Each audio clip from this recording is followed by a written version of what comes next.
It is 7 o'clock, and where'd Ken go? He just disappeared on us. Oh Then no! ran him up. He did that because I had this all straightened out. He did that on purpose.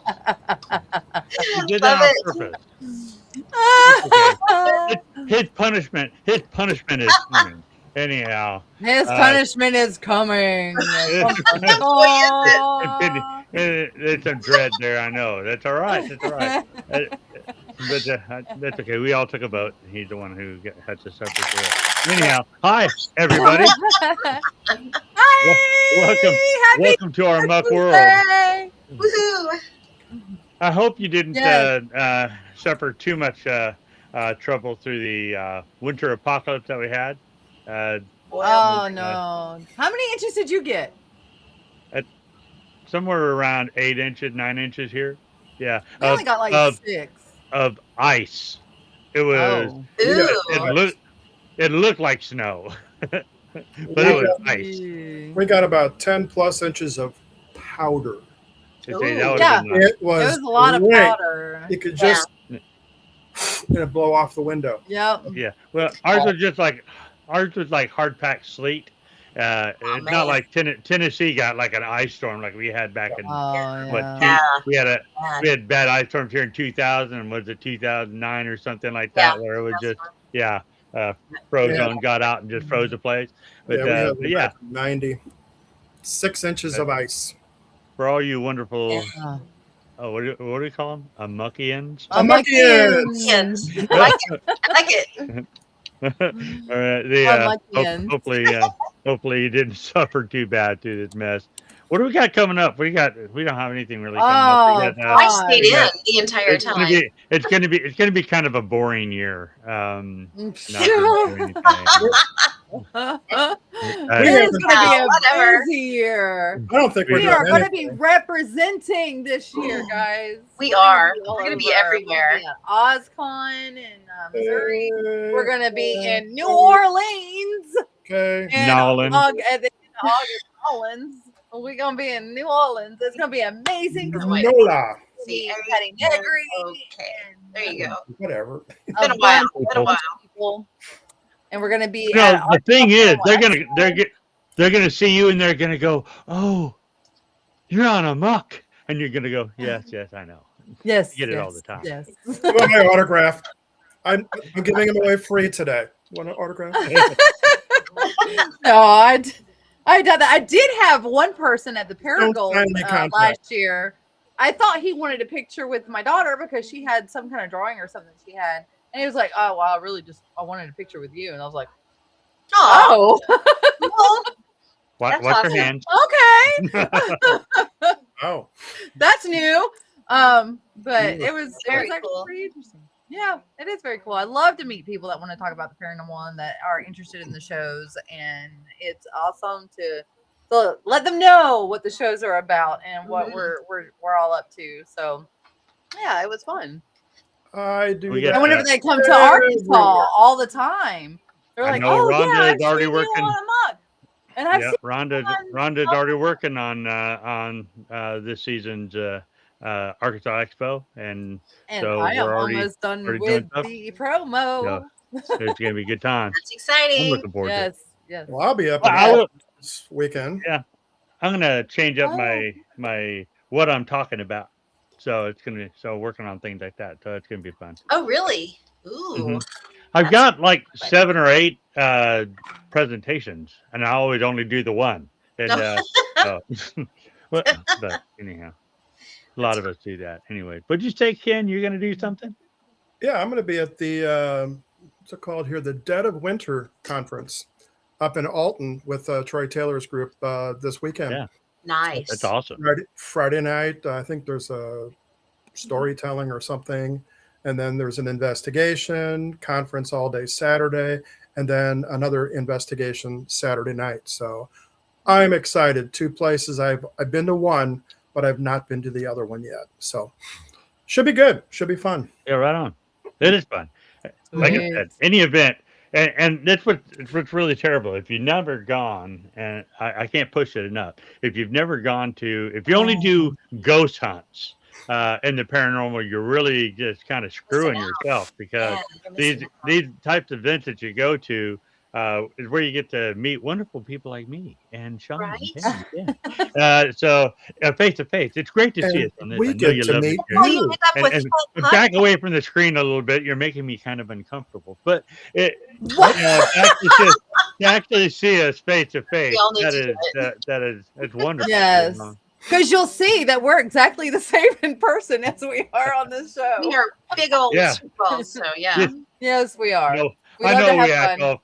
Yeah, we I know couldn't we act figure all out how to fancy. use the word DORK. We act all fancy. Yeah. Speaking of meeting people face to face, we're Yes. actually going to meet our guest. Oh, I'm going to meet our guest at the Goblin Con because Oh, nice. him and his lovely wife Tilly are going to be there. Cool. So I get to meet them face to face. Hopefully they're still going. I'm pretty sure they're still going. I'm pretty sure they're locked in. They might but- they may even say it.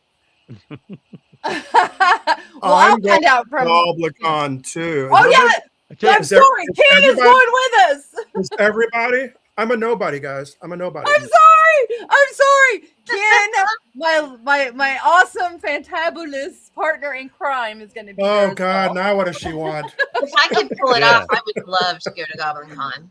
Oh, Right. right. Love it. Because- It's only what, 8 hours? It's All not kinds of goblins there. Ah, It that's is only 14 for me. It's only 4. Anyhow. to Hopkinsville. Yeah. Oh, maybe not to Hopkinsville, Yeah, to just Louisville. 4. It's 14 hours. Oh, okay. I so was going to say Hopkinsville. I Hopkinsville is think it's probably about 8. Louisville is 4. I'm sorry, 14. 14. Hopkinsville. You No, guys are what? Hopkinsville's about 8. Louisville. Because You guys we are- went you to- guys are Louisville is 10.5 hours from me. So yeah. I know New Orleans is 10 hours and 25 Yes. minutes from here. Yeah. New Orleans Yeah. is 10 hours from me. Chicago is Yeah. 10 hours from me. It seems like 10 hours is the thing. Anyhow, like we all took a vote. There's what is it? What is the book with LaForge? The show Reading Time with what was the name of that? Reading Rainbow. Reading Rainbow. What? Reading Rainbow. Yeah, Reading No, we're Rainbow. doing Reading Rainbow featuring Take a Ken Ramoller. So he's gonna. He's got a book he's gonna read real fast. Oh, hold on. Is it Read it time? like the Micro Machines It's commercial. Yeah. time. It's time. Okay, hold on. It's on you, Ken. Let me get my eyeballs off so I can actually see it. All right. I gotta take my glasses off so I can see. Well, yeah, I got to get really close because it's really tiny. All right. I won't start with your sentence here. Anyway, because it's got 3 dots in between. Anyway, Artemaeus Treadwell is an American experiencer who brings practical insight to paranormal occurrences through the lens of his unconventional training in human psychology, evolutionary biology, and animal behavior. After meeting paranormal intermediary Tilly, his perception of the world cracked in just one night, and what followed was a leap of trust and evolution of thought and self, no short of extraordinary. Starting with witnessing Tilly's psychic abilities, the veil that previously shrouded him from the paranormal fell away, leading him to bumping into a fairy, meeting mimics, dark entities, delivering messages from Egyptian gods in the dream realm, strange planetary movements, and more. At home, extreme electrical events, strange scientific anomalies, apports and disappearing objects, time glitches, and the Mandela effect are positively common events. Amazingly, his foray into the deep paranormal has transformed his personality and beliefs and has expanded his understanding of psychology, reality, and life to include non-human entities and that which lies beyond the average perception. He believes that the unknown holds many gifts, if only we can learn to embrace them and the unique messengers who carry them. Wow. Except for psychology, sounds like me. No. Artemaeus, welcome to the show. Woo! my Hey, goodness, there my you face are. is a lot bigger than it needs to be. Hello. All right. Did I pronounce it right? You did, Artemaeus. Yeah, yeah. One of the first to actually do that. So congratulations Hey, on that. Hey, Yeah. hey, come on. I I'm a told him. professional. I'm a professional. Make sure we knew. I pronounced it Gotcha. right because as soon as I read it, the Amadeus song came to my head. And I People can't get get it out that. of my head. Yep. That's So I just said Artemaeus, and I couldn't help it. And I would get somebody to do that for me. So when I walked in, to give presentation, that's what I would right. walk out Yeah, you to. got your own theme song there going. That's pretty cool. That's Yeah. right. You would. I don't know if you know this about ADD people, but apparently ADD people always got songs in their heads anyway. So ADD Yep. I've got a ADD sibling with Drian. that, so ADD I Drian. totally understand. Tina calls me ADD Drian all the time. Give but him yeah. a chance to answer. Sorry, Oh, No, that's par for the course for ADD. That's just kind of what you come to expect. So, that is. and two, actually, with Tilly being what you might call someone who belongs in the neurodivergent classification for brainwave activity. She operates quite differently than the average Joe like me. So it's been a 10-year learning curve since I've known Tilly in completely upending what I understood or what I thought I understood about people in psychology, and then even to include now paranormal psychology, non-human person psychology, which is interestingly enough, as I learned, we can maybe talk more about it later, very close to like a level 1 autistic, or what you might also classify as a low ego, low emotional content individual. So yeah, there's so much that we could get into, many different directions we could take this. So you lead the way, and I will expand. Oh, you don't want us to lead the way. have you Did you seen not the see the beginning of name the show? That's why it's fun. We always go them up, but I'm gonna let them ask you a lot of questions since I've already had you on my show, Sure. and they haven't talked to you yet. So I'm gonna let Well, them. they volunteered me to read your intro, Mhm. which was awesome. When I read it the first time, I'm like, whoa, there's a lot of things in there that I've experienced. So, what is I guess in your mind, what is the most unique thing that you have experienced? The most unique. Oh my goodness. Honestly, it would be impossible for me to pick because there are so many things in there that, I mean, some of them, I suppose, a little less interesting to me than others. But let's talk about, oh gosh. Let's start with a funny one. This is somewhere in the middle of my experiences with Tilly. So it was probably about, I don't know, 4 years ago or so. We were standing in front of the bathroom mirror getting ready for something. I forget what. And it's just one little sink, not very big, very plain mirror. There are no shelves or anything around it. Pretty simple setup. And, as we're sitting there getting ready, doing what we need to do, I know I'm staring straight ahead. So there's not much to look at.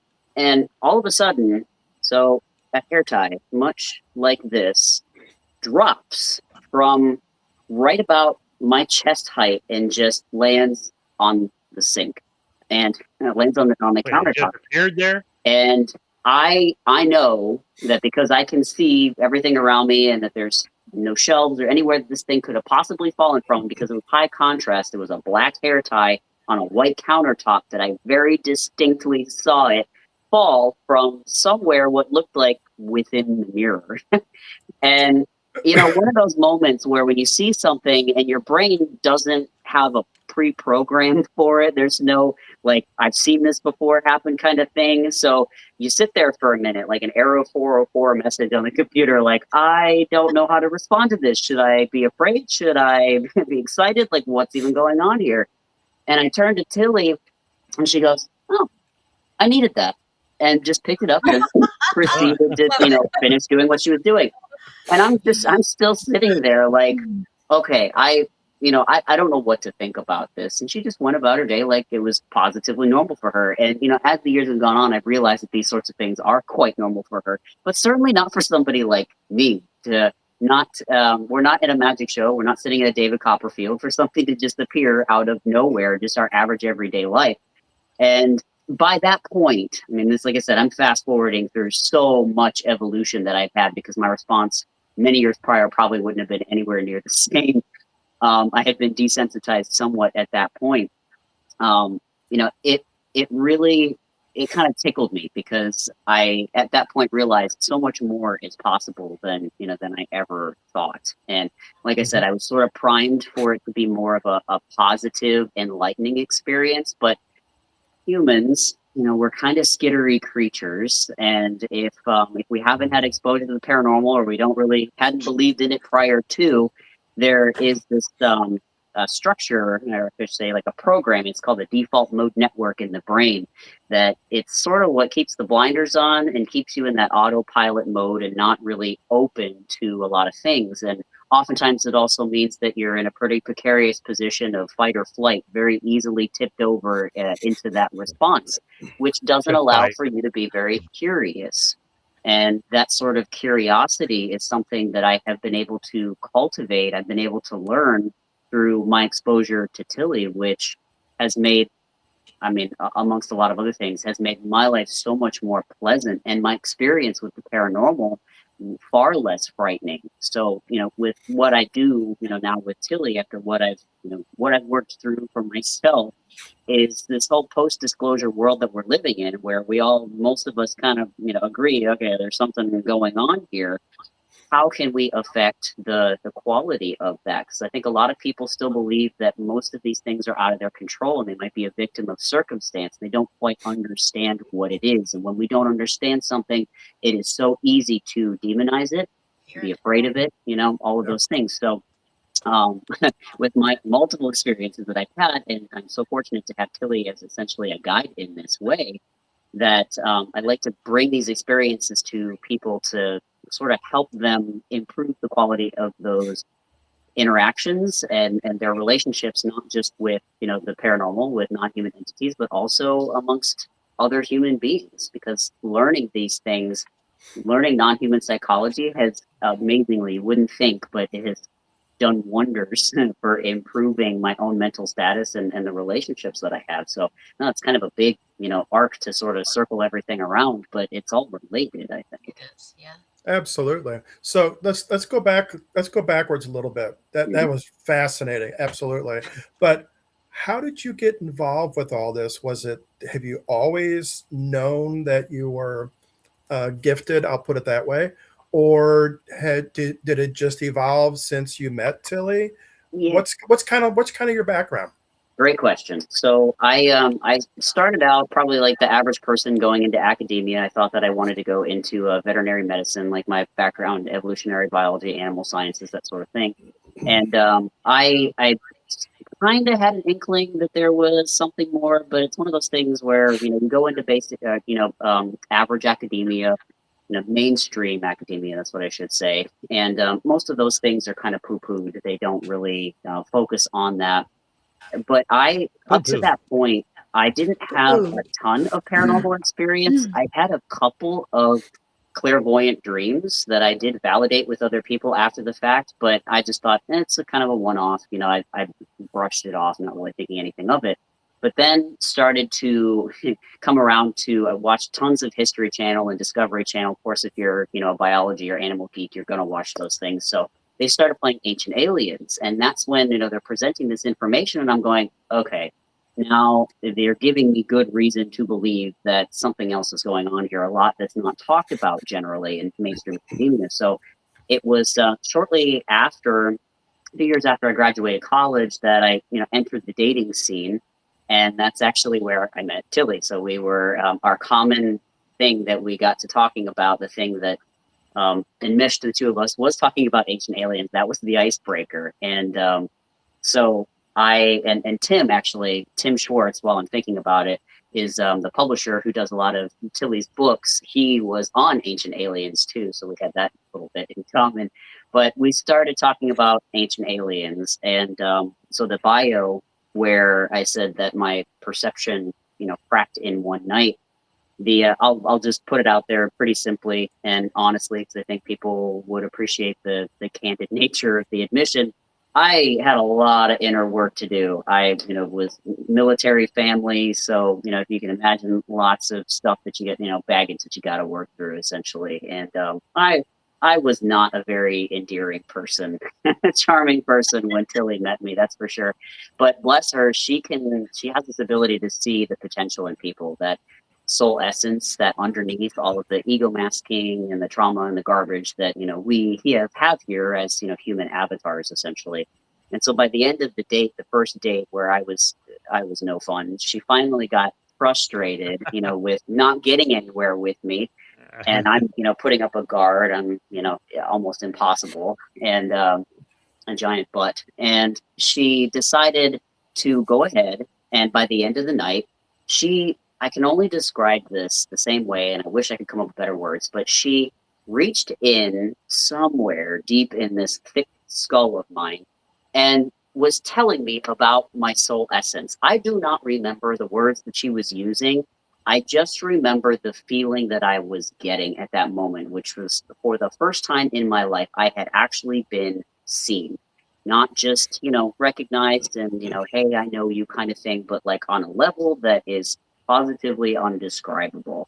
And I just remember at that point being, sort of like a deer in headlights. Like, I'm completely laid bare. All of my defense mechanisms and stonewalling and everything else, all the other things that I had learned as a kid to keep myself safe, were garbage at this point. I was all of a sudden very vulnerable. And at that moment, I had two choices. I could either say, you know what, this isn't for me, or I could choose the path and go down and see where it led. And that's the one that I chose. And just from that moment was like, okay, I'm in this 100%. Somewhere deep within me said, this is what I've been waiting for, that, little voice that says there's something more. And this person is here giving me, validation. And it wasn't just that she was, I don't know, some people have talked about cold reading that psychics can do. If you're really good, you can, pick some features about somebody and kind of guess generalities. It's not that difficult when somebody is constantly. Yeah, but it depends on how complex you are, because I've had a lot of people try that to me,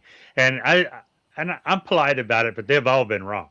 Yeah, right. Yeah. So sometimes it works, sometimes it doesn't. 100% they've been wrong, and I know some of these people, and they know me. Some of them know me, and I'll let them talk, and I'm like, yeah, that's cool, yeah, right on. Because I don't want. Inside, I kind of want to squash them, but I don't, because sure. Yeah. There was that one time that Christy told you that you were going to Kentucky, and you hadn't told anybody you were going to Kentucky yet. I always that one time. It was live. Right. Yeah. So with the cold reading, but she gave me further validation for any listeners who want a little bit more. Like, okay, buddy, maybe you're just starved for attention. There's a little bit more there. It was there was a my father collected Native American memorabilia, and Tilly had never been to my parents' house at this point, but I still had my bedroom, set aside, because this wasn't too far after college. So my parents had the room left for me. And Tilly said, there's what looks to be your spirit guide, somebody that's attached to you, is presenting himself as a Native American chieftain. She further described this individual, and he said he's only going by chief, but he says that he's been with you, and he's been kind of watching and waiting for this particular moment, and he's here to help facilitate this whole journey that we're about to embark on. And as she's describing this individual, I didn't really believe in spirit guides at that point, and didn't really think that I had one for that matter. But I realized as she was talking, she's describing this portrait of a Native American chieftain that had hung on the wall literally outside of my bedroom door, all while growing up. And this person watched me coming and going out of my bedroom. And in fact, here in my office, for anybody that would like to see, this was, I finally got it from my parents. This was the portrait that hung on the wall. Oh, wow. And so it's, I know it's not very well lit. My apologies. The light in here isn't working so well, but that it's a very famous portrait of Chief Louis, who is supposed to be Sitting Bull's son. So it's a pretty well-known character that portrait's been reproduced many, many times. But the simple fact that she was able to describe this individual, and I'm white, guys, I'm really white. Clearly, I have no Native American in me whatsoever. But for her to say, this is a validating thing, I see this, and I was like, okay, all right, I'm all ears, let's go. And that's where we went. So I got a question in the chat that's asking, is he psychic? Are you a psychic person too? You did mention the clairvoyant dreams earlier. Yeah, I definitely have those. And I don't think that I would qualify as psychic, but I do through the work that I've done to help get myself into a more meditative state more regularly, taking myself out of that fight or flight beta brainwave state that most people exist in day to day, they just don't realize it. Putting yourself in that alpha brainwave state and the meditative state more often, if you can learn to do that, dim down the ego, at least me, the way that I experience any kind of, psychic communication is just drops, where literally a fully formed thought or a feeling or something will just pop into my mind in the blank space.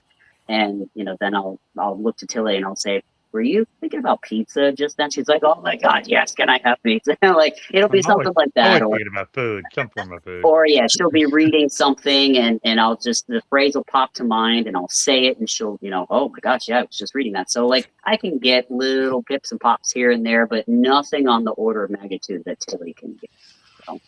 And I want to go back to something else that you had said. You'd made a mention, and the same person asked, it said, how do you turn off the autopilot? Oh yeah, that's okay. So that's a relatively complex question. So I'm going to do my best to help. You got 30 seconds. Yeah, right. Yeah, play. Right. So turning off the autopilot involves, and this is probably the fastest way that I can describe this to you, where you can dive into a ton of literature on it, is do your shadow work. So if you look at the work of Carl Jung, the way that he talks about essentially getting to know the sides of yourself that are often suppressed or subconscious. This includes dealing with traumas or baggage from oftentimes childhood. Even if you think you had a great childhood, there's still stuff there to process. And then being able to slow down enough to essentially be aware of your thoughts and actions. That's probably in a nutshell the best way that you can do it. And I mean, it comes from all ways. It's a better diet. It's, treating yourself, better with exercise. I know these are things that people say over and over again. People think, I don't want to hear it. Give me the pill, give me the button, give me the whatever it is that I can just turn this thing off. But it's not that simple. And I've been doing this work for, again, 10 years now since I've known Tilly, going through the motions. It's not a quick process by any means, but if you can find just one wedge in, whatever it is, eat more, whatever, one day a week, eat something that's better for you, or go take a walk, or, listen to a podcast about doing your shadow work. Listen to A.M.O.K. Listen to A.M.O.K, whatever it is. Yeah, open your mind a little bit and start questioning things. Any one of those things, any healing modality that sounds good to you. Doesn't matter what it is, Qigong, art therapy, journaling, I don't care. Start somewhere. Singing at the top of your lungs. Right in the shower. I'll tell you, I understand where you're coming from, because I would say that I was on autopilot for half of last year. And so when you said it earlier and she asked the question, I was like going, it's depression. And a lot of us most of my life I've been able to just ignore it, because I know it's a lie. But last year I was just stuck in a rut. I couldn't get out of it. And I don't know what happened. I think I know exactly what happened. You got a swift kick in the butt. I got it. It was after the expo last year. My wife and I were driving home. I did something that made her mad. She yelled at me for the nearly 3 hours we were driving home, and after that, I was like, okay, I'm all right. Yeah, right. Well, anger broke me out of my depression. So yeah, but I say I worship. That's what I do. If I find myself in a dark place, all I can do is worship, and I worship. The harder I worship, the better I feel. And I may not be Right. able to play guitar well, but by God, I make noise and I Yep. sing at the top of my lungs. Yeah. Whatever it is that puts you in that space, they call it in the zone, when you're an athlete or a musician, that is actually when somebody is in the alpha brainwave state. So you're channeling at that point, in this case, music, and you just kind of that flow state, that anything you can do to get there. Now, some people will use things that maybe aren't ideal, I understand, like gambling or alcoholism, that kind of stuff. Depression, I've heard it once referred to as deep rest. That makes sense to me. It's the body's way of saying, like, hey, we need to slow this down so that you have time to look at what's going on. Because that's what we're doing constantly. Go, go, go, go, go. Where I've heard we're human doings, not human beings. It's another thing that I think most people, they think I can't slow down. Well, it's going I to can be catch a up with human you at some beast. point, What Yeah. was that? I can be a human beast. Yeah. Right. Sometimes I get it. No, so okay. I will tell you that I'm a massive skeptic. Uh, Before I got involved with the paranormal, I totally 100% didn't believe it. Anything. I didn't believe in ghosts, didn't believe in creatures, didn't believe in UFOs. I still don't believe in most of those things. But I've got to ask because of your thing, and they're probably going to laugh at me for bringing this up because I really have an issue with elementals, and it said something about you seeing fairies. Now, I want you to talk about that. Make me believe. Make you believe. Well, I can't. I will tell you right off the bat. I can't make anybody do anything. That's right. So I mean that right, and that's actually. Here's the thing: is that I understand that a lot of people will use the convince me brain state or belief to keep them safe, because that's skepticism. A healthy amount of skepticism, I think, is definitely warranted, especially in this sphere of information. There's a point, like a spectrum for anything, where too far to either side and it's out of balance. So that's why I say healthy skepticism, but where exactly is the middle ground there. Because when people say I cannot be convinced, or already coming from a place of I'm opposing you, you lose the curiosity, and that's Yeah. when you, like I said, it's really impossible to budge anybody. And I usually just say, okay, well, I mean, maybe let's talk about something else, because right now it's a defensive position. But I will just tell you what happened, and because generally I'm a pretty skeptical person, I came from that science background, Yeah. prove it Yeah. to me kind of thing. So for me, it's so the experience that I had was I was doing work. The nature of my day job has me going inside people's homes and performing work in there. Yeah. And so I was sitting at my work table, doing my work, and I'm staring off down this hallway towards, it was a foyer, towards the front door. So in the front door, here in Florida, the sun's almost always shining. So the front door is glass and there's light streaming through it, very, very bright. And I can see, the patch of light on the floor in front of me. And, I'm working and I look up, and in front of me, silhouetted in that patch of light, is what looks like an 8-inch or so light brown feminine humanoid.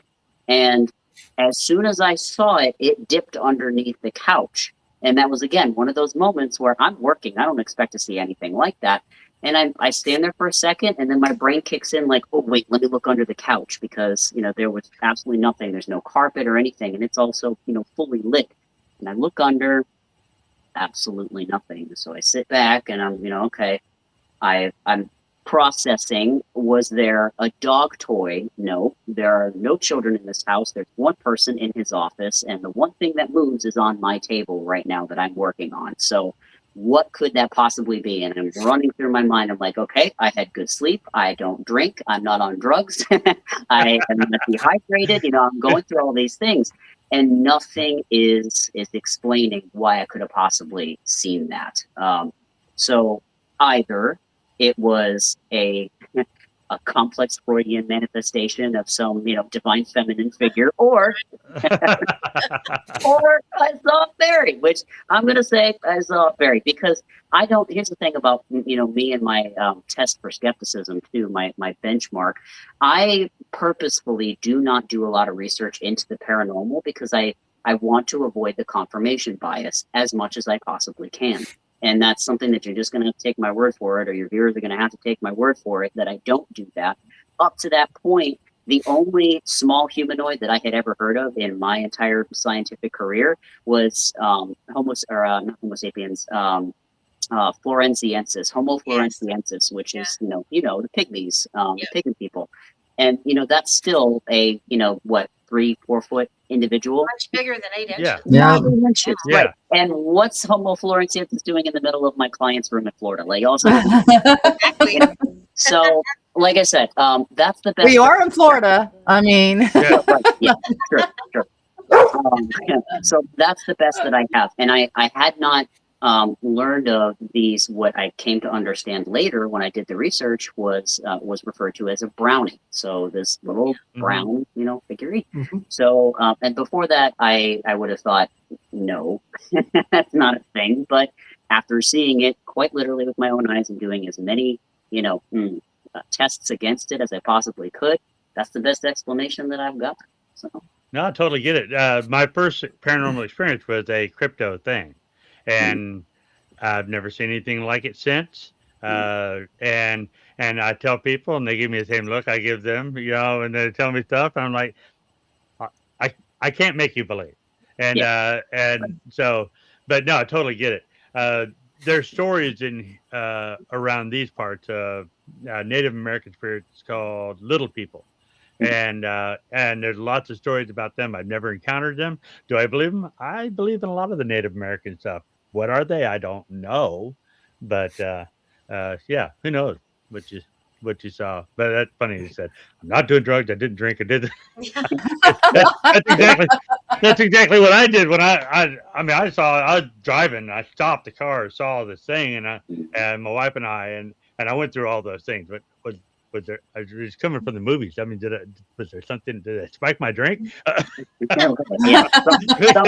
You go, wow, what's the deal with that? No, Yeah. that's crazy. Yep. That's funny. No, but thank you for that story. That's pretty cool. Sure. Yep. And I know all four of us have seen all different kinds of things, cryptids, UFOs, aliens, ghosts, apparitions, full-bodied apparitions, chatted with them face to face, just all sorts of crazy stuff. So, and none of us were drinking at the time. Let's put it that way. At least I wasn't. I don't really drink. I don't do anything. I'm boring. no, there's nothing in my coffee. No, there's nothing in my elixir here either. It's called chocolate milk. Anyway, but no, I mean, we've all seen some crazy stuff, and yes, I've seen fairies. I've seen Sasquatch. I've seen UFOs. I've talked to, like I said, just talked to all these things, but you can't prove it to people, and I don't care anymore. I gave up trying to prove things probably about 15 years ago. Oh, Somebody asked me the questions about what I did because I was looking for something special, and I had my ghost hat on. And they're going, "Oh, you're a ghost hunter." I said, "Tell me something." And I did. And they're like, they started laughing. I'm like, okay, I think we're done with the conversation because you don't believe me, and I don't really care. So you go away. I'm going to find what I need, and then I'm going. Sure. And at that point, I'm like, I don't care.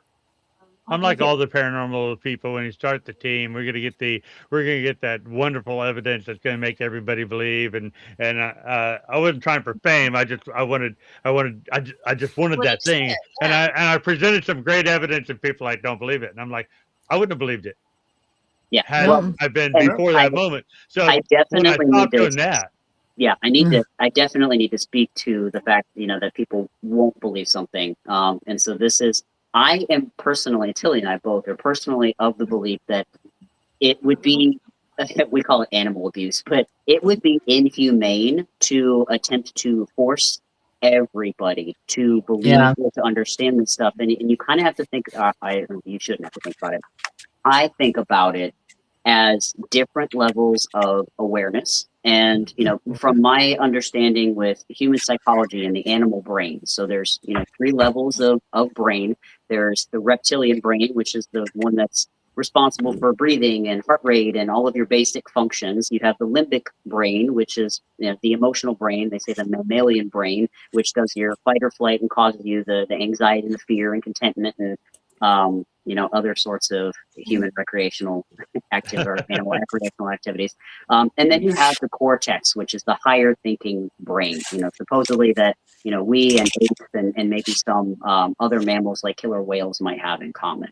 So there are people who spend more time and are only able to access the lower 2 parts of their brain. And I don't mean this in a hierarchical, judgmental fashion. It is just literally how their brains are wired.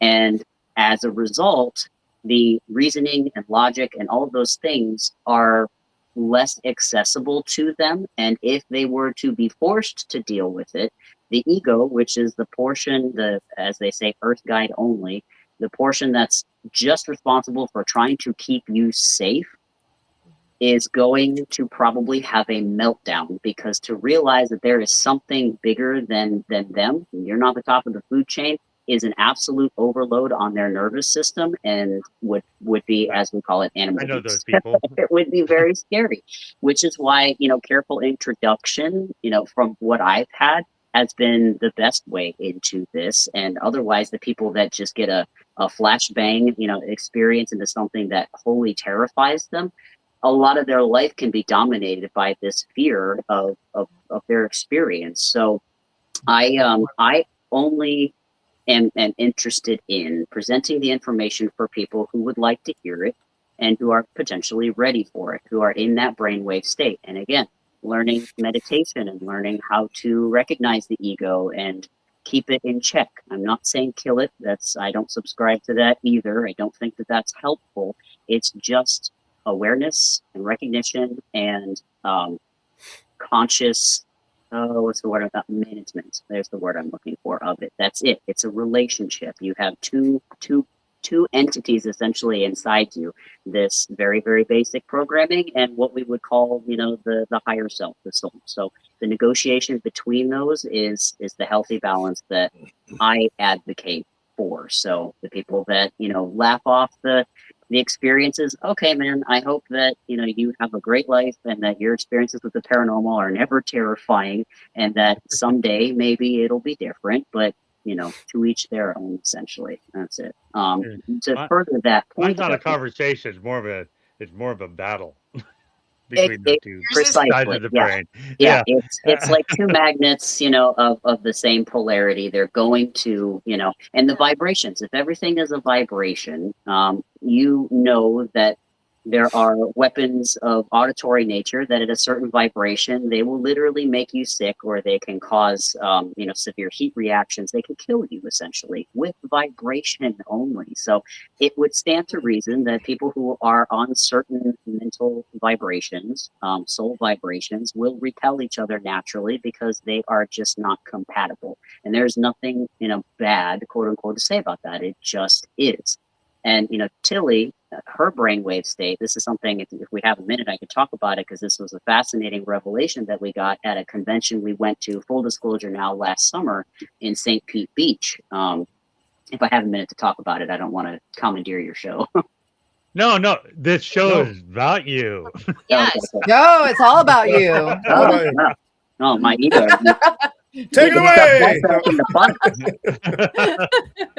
Okay, so we were at the Full Disclosure Now convention last summer, and there was a company there called Sound Living. Actually, they're out of Dayton, Ohio, and they brought several different tools to measure everything from brainwave states to light emissions from your fingertips. That it's not auric reading, but it gives indication of how all of your internal systems are functioning just based on the frequency of light that's being emitted from your fingertips. You can think reflexology or Chinese medicine, where they believe in qi and those sorts of things. It's sort of along those lines.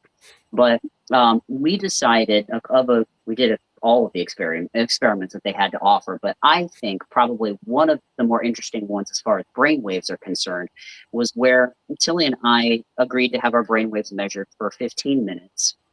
And our tests were completely different in nature. So my test was a standard test where they just put headphones on, they'll play a track that's meant to help you initiate the alpha meditative brainwave state.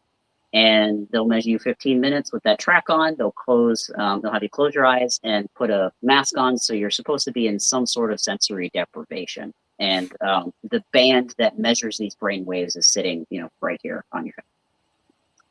And so I did this test, and it was interesting because after so many minutes, you're looking at the reading, the output afterwards.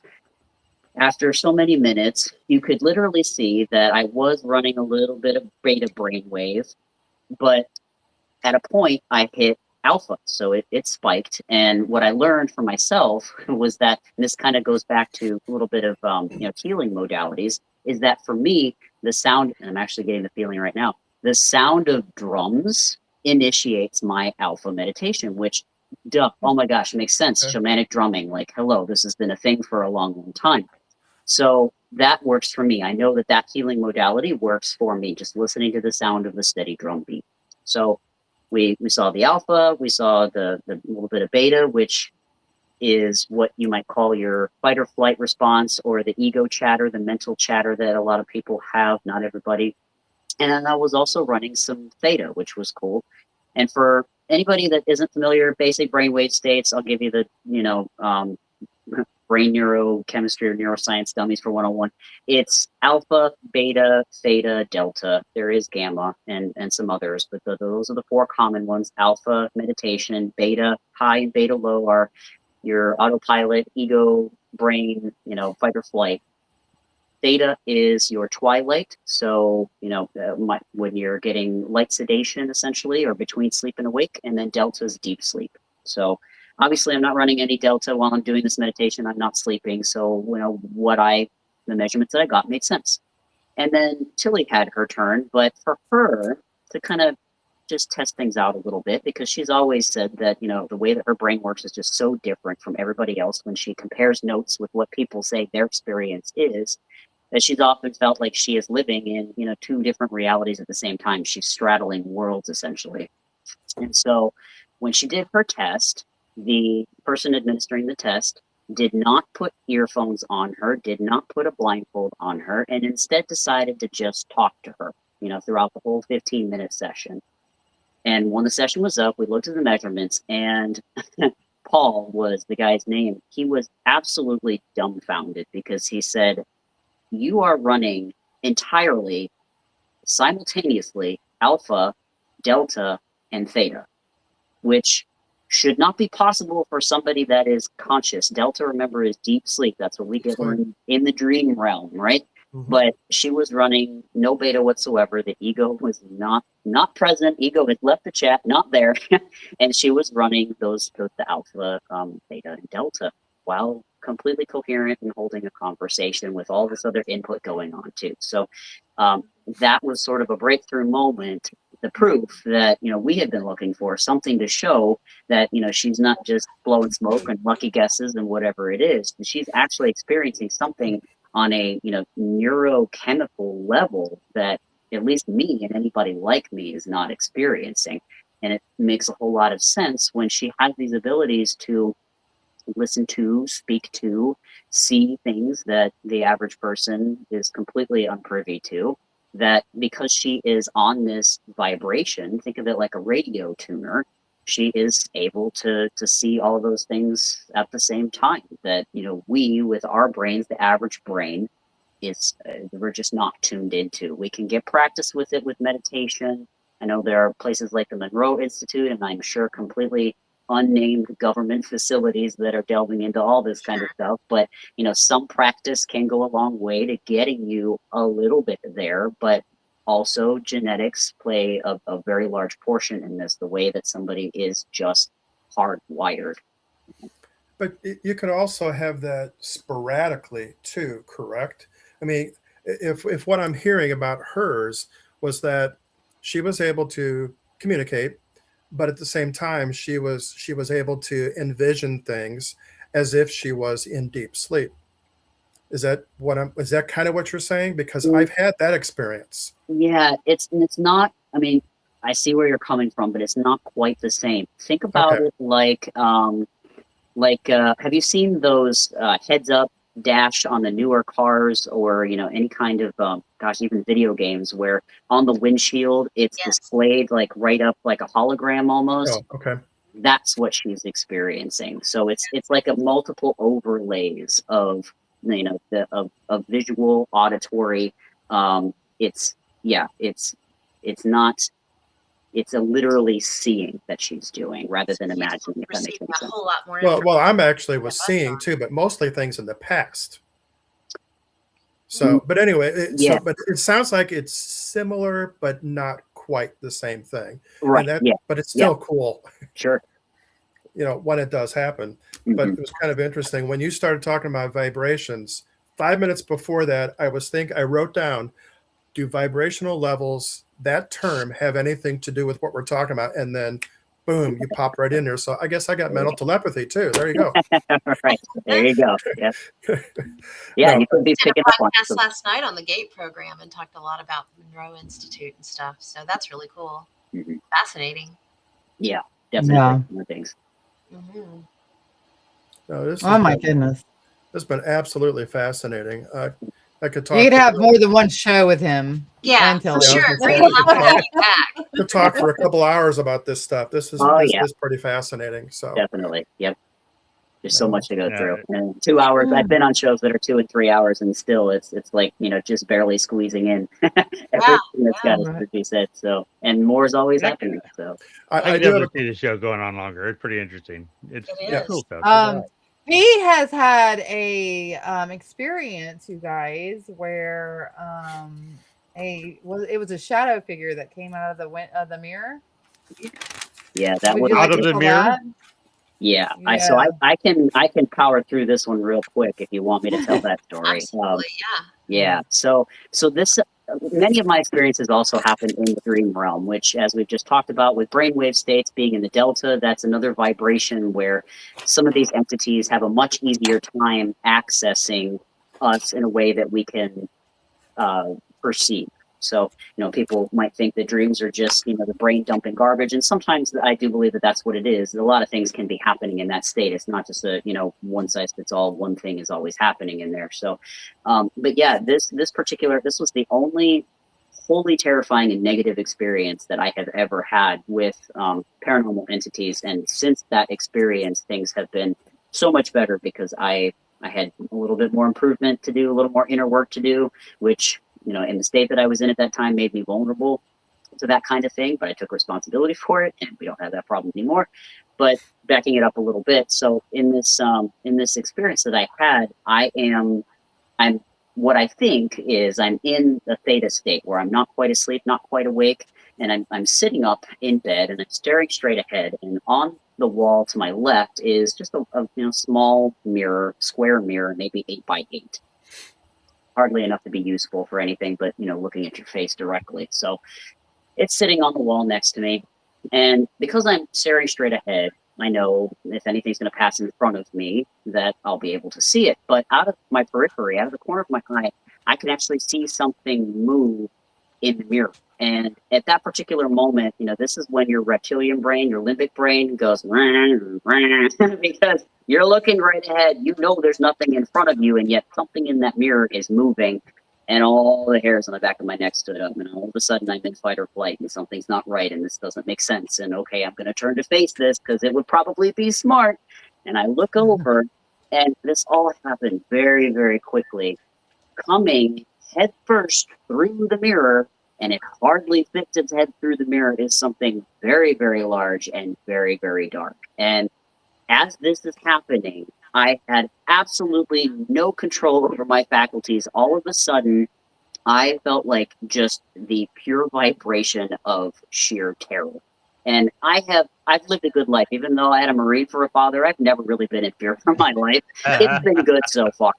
And this vibration that I felt was, like I said, it was the pure channel of terror. And I had no control over it. I opened my mouth and screamed, which was also something I had no control. It was like this thing had the ability to just reach in and turn on the faucet of my worst nightmare. And at that point, I had a little bit of experience with lucid dreaming, and I knew how to wake myself up from a dream that I didn't want to be in anymore. So that's what I did. I gave myself the cue. I woke up and my heart's pounding. I'm sweating. I'm shaking. And, I look over to Tilly and she's just sound asleep. And so I wake her up. I'm like, hey, I think something's really, really wrong here. And she, wakes up, just kind of does her little scan, no, I don't really notice anything. This seems to be all right. And okay, I'm going to trust you on that one, even though my entire body says, not right. This is not right at all.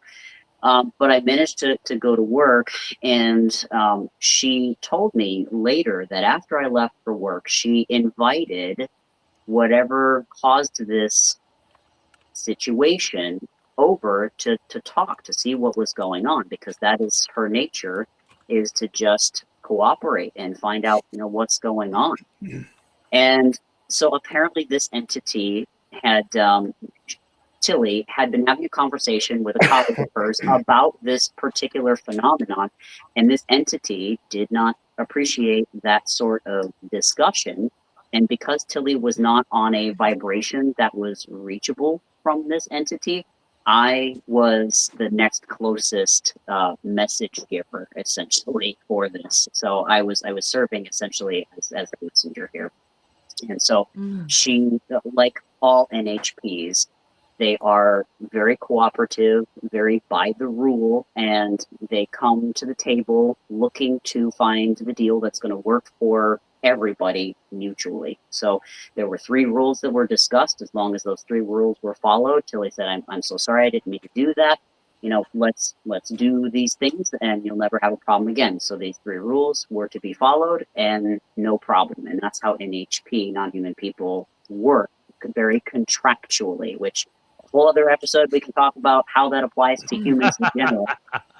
But so this agreement was made. Sure enough, no problems have been had ever since. And Tilly is apparently great friends with this individual. I respect this individual, knowing that I am not indeed the bigger fish here, and it just works, So yeah. Sounds to me more of an emotional type thing, where there was a lot of anger that this entity was trying to exude.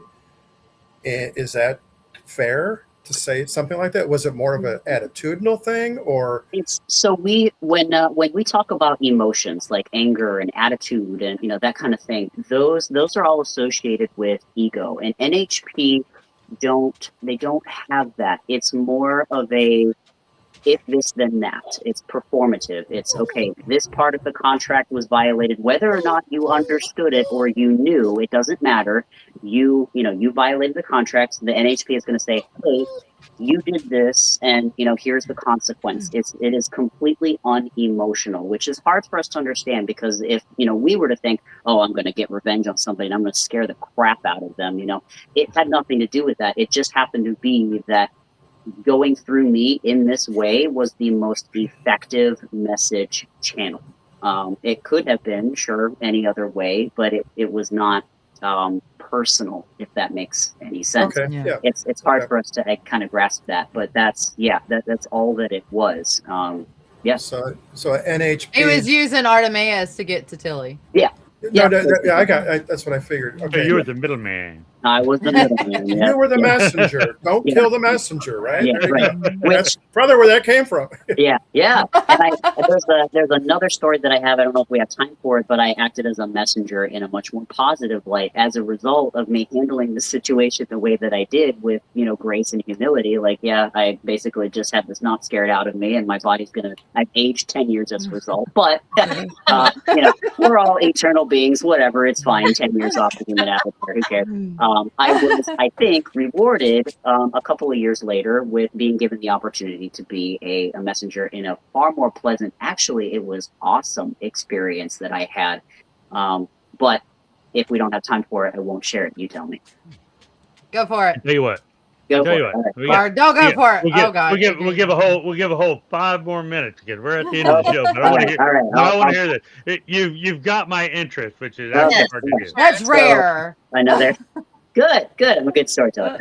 All right. So yeah, another dream realm situation where so this time I'm fully asleep and I'm walking by a street side where there's a bunch of little shops and imagine the shop in the movie The Gremlins. So it's a dimly lit shop, lots of little mysterious trinkets about, and it's very intriguing. So in my dream state, I'm like, oh cool, this looks neat. I'm gonna go in. I go in, people milling about, and there's a little the little doddering Asian man in the back, and he sees me and he goes, oh, hey, yeah, what you want's over there? And, in the dream realm state, of course, this isn't unusual. I've never been in this shop before, and somebody I've never seen is like, oh, yeah, I know you. By the way, I know what you need as well. We've not spoken. Here's what you need. I'm thinking, okay, yeah, sure. We'll go with this. This sounds nice.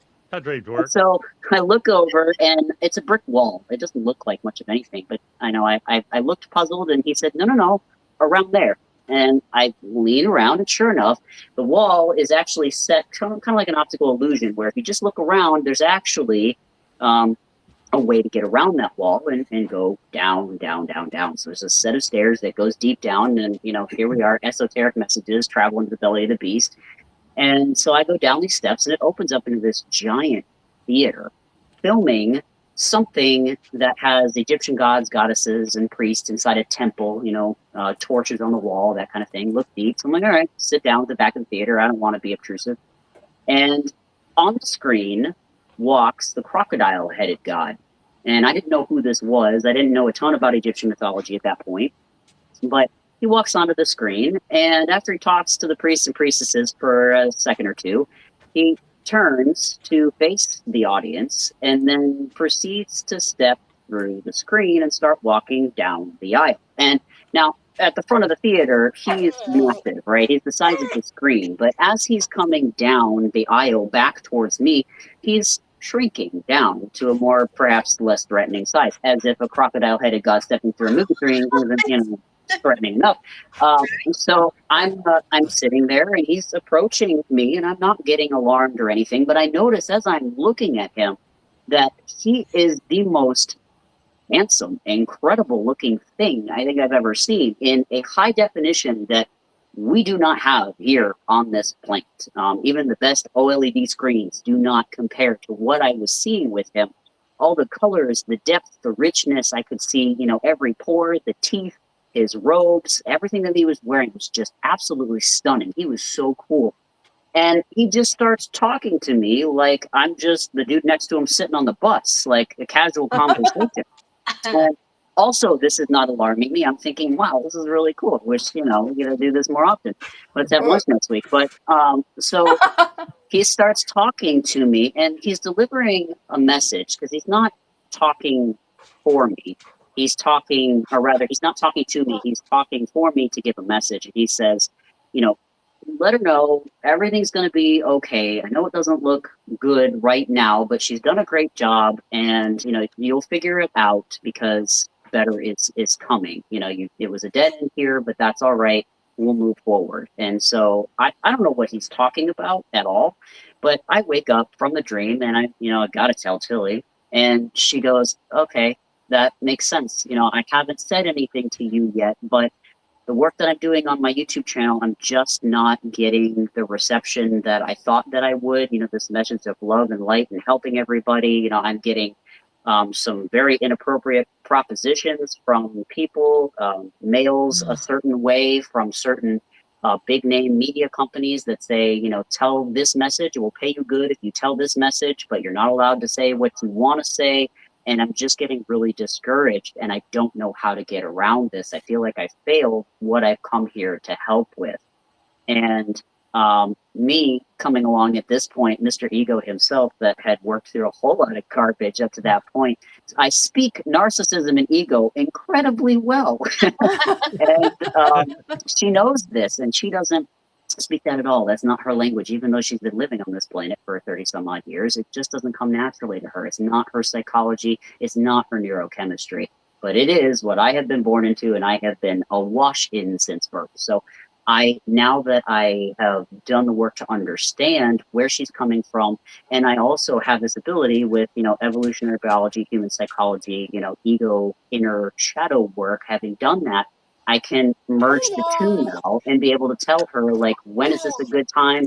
When is this not a good time? Where to invest, your best efforts into. And we kind of, that message was a way to essentially tell Tilly that I have reached a certain vibration where I'm able to help her with that. And HP was able to, use me to do that and give her information that, I couldn't possibly have known because she hadn't said anything to me at that point. So, Sobek, as a nice little tie-in here to clinch this together, is known as the god of bringing order from chaos, which is exactly what she likes to do, is bring some order to people's, inner turmoil, essentially. Not to say that chaos is a bad thing. From chaos comes creativity, and we definitely need that. There is no judgment here. Simply saying that for the people that would like a little respite, a little bit of peace, a little bit of clarity, that's what we're here for. So, Very cool. See, once again, that you Right. talk about chaos and order. It it never they never work together in my head. yeah. It's always a battle. Yeah. I'm gonna read something that apparently something is going on in the background, and this is from Tilly. So she said, "What's up with him and jesters and clowns?" I don't know. I have a Batman thing, so I'm kind of anyhow. Uh, anyhow, she said, and performative. I'm getting that his main life struggle and journey is to integrate his performative mask with the genuine persona ego parts. There's a split there, not in a psychotic way, but in a self and others protective way. I am that way. No, I scrolled and I lost my spot. There's a split there, not in a psychotic way, but in a self and others protective way, and that's extremely rare. And other times I see similar. Any other time I've seen similar, it's due to extreme unhealed trauma. What I'm getting for him is that there is an edge of that's very deep, but nothing debilitating, and has more to do with external circumstances and physical health than with a traumatic split. I'm seeing that he's on a master journey, 11 number type stuff. I don't know what that means. And and that he will succeed if he keeps going. But clowns, masks, and gestures hold some kind of deep importance to him, and that his internal boundaries are keeping me from accessing forward. It may be very intimate to him, so that he tells no one, or only tells very close people. No one. Anyhow, if I'm correct, please do feel welcome to share. If I'm wrong, maybe it's just my tired brain, she said. So, no, pretty good for just not really dealing with me. So, because I understand how the stuff is supposed to work. So, but yeah.